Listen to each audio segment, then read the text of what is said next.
ചക്ക ഒന്നിന് 2 രൂപയോ? കർത്താവേ, എന്നാ അന്യായ വില!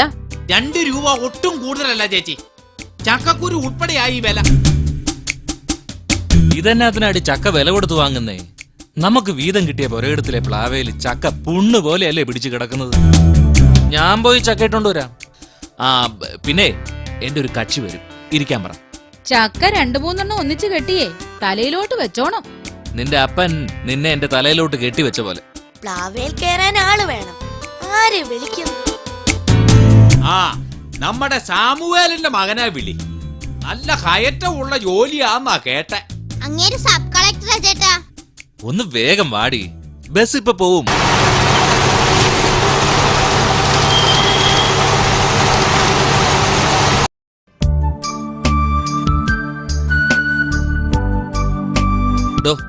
ദണ്ടത് ഈ പ്ലാവേന്നേ നല്ല വിളഞ്ഞ ചക്ക നോക്കി ഒരു 3-4 എണ്ണം ഇങ്ങോട്ട് ഇടണമല്ലോ.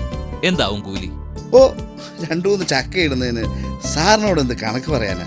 സാറിന് ഇഷ്ടമുള്ളത് എന്തേലും തന്നാ മതി സാറേ.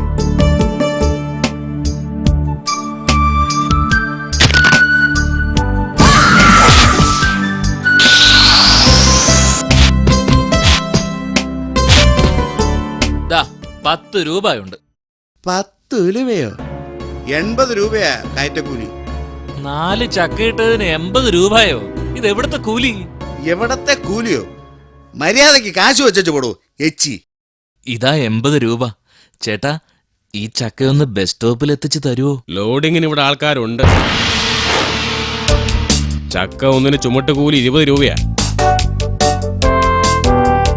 ചക്ക ആ ബസ്സിന് മുകളിലോട്ടൊന്ന് കയറ്റി തരണം. ബസ്സേ കയറ്റാനുള്ള അവകാശം ഞങ്ങൾക്കാ.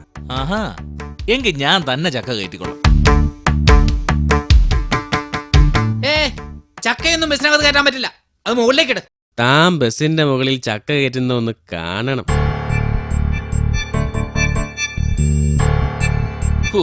ചക്ക കയറ്റി. ആ ഇനി പോവാ. ആ അങ്ങനെ അങ്ങ് പോകാൻ വരട്ടെ. ഞങ്ങളുടെ കൂലി എടുക്ക്. എന്നാ കൂലി? ഞാനല്ലേ ചക്ക കയറ്റിയത്. താൻ ഇവിടത്തുകാരനൊന്നും അല്ലേ. എടോ, ഞങ്ങളുടെ നോക്കുകൂലി താടോ 80 രൂപ. 1972 ലേബർ ആക്ട് പ്രകാരം നിശ്ചിത വേതന നിരക്ക്. വേഗം ഇടപാട് തീർക്കടോ, ഞങ്ങൾക്ക് പോവാനുള്ളതാ.